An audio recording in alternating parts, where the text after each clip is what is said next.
600,000 ብር 700,000 ብር ይዛችሁ የት ልበደር ምን ልግዛ እያላችሁ ስጠይቁኝ የነበራችሁ ሰዎች ግዴታ ቅድሚያ መግዛት ያለባችሁን ነገር እንገራችሁ። እሱም ጊዜና ልብ ነው። ምክንያቱም ይኸውላችሁ 600,000 ብር 700,000 ብር ተይዞ የ3 ሚሊዮን ብር የ4 ሚሊዮን ብር መኪና ልግዛችሁ ብላችሁ ቁጠባ ጀምራችሁ ጊዜያችሁ ደርሶ ሲሄድ የምከፍሉት ክፍያ ብዙ ነው።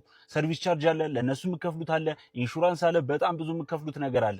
ስለዚህ እሱ ሲደመር ወለዱ የምከፍሉት ነገር ብዙ ነው። ከዛ ሁሉ ምን የተሻለ አማራጭ አላችሁ? ጊዜና ልብ የምገዙት በመቆጠብ ነው። ብራችሁን መቆጠብ አለባችሁ። እንደዚህ ስል በጣም ብዙ ሰው መቆጠብ ምን ይሰራል፣ ብራችን ይወድቃል፣ እንደዚህ ነው ቅብርጥሴ ይባላል። ግን ግዴታ ማወቅ ያለባችሁ ነገር ብር የሚያድገው መጀመሪያ ሲቆጠብ ነው። ዛሬ የቆጠባችሁት ብር ነገ ተጨምሮ አንድ ላይ ሲሆን ቢያንስ ነፃነት ታገኛላችሁ። ስለዚህ ግዴታ መቆጠብ አለባችሁ እና ተበድሮ መኪና ለመግዛት ባቸኩሉ ቆንጆ ነው። ከተሻለ ትንሽ ብር ጨምሩና የቀረውን ብር እንደ ባካፕ ይዛችሁበት በቻላችሁት ብር መኪና ተበድራችሁ መግዛት ትችላላችሁ። ግን ያንን ብር ገና ከመቆጠባችሁ መኪና ለመግዛት በጣም ባቸኩሉ በጣም አሪፍ ይመስለኛል። እዚህ ጉዳይ ላይ ያላችሁን ሀሳብ ኮሜንት ሴክሽን ላይ አስቀምጡልኝ። ሌሎችም ጥያቄ ካላችሁ ኮሜንት ሴክሽን ላይ አስቀምጡልኝ።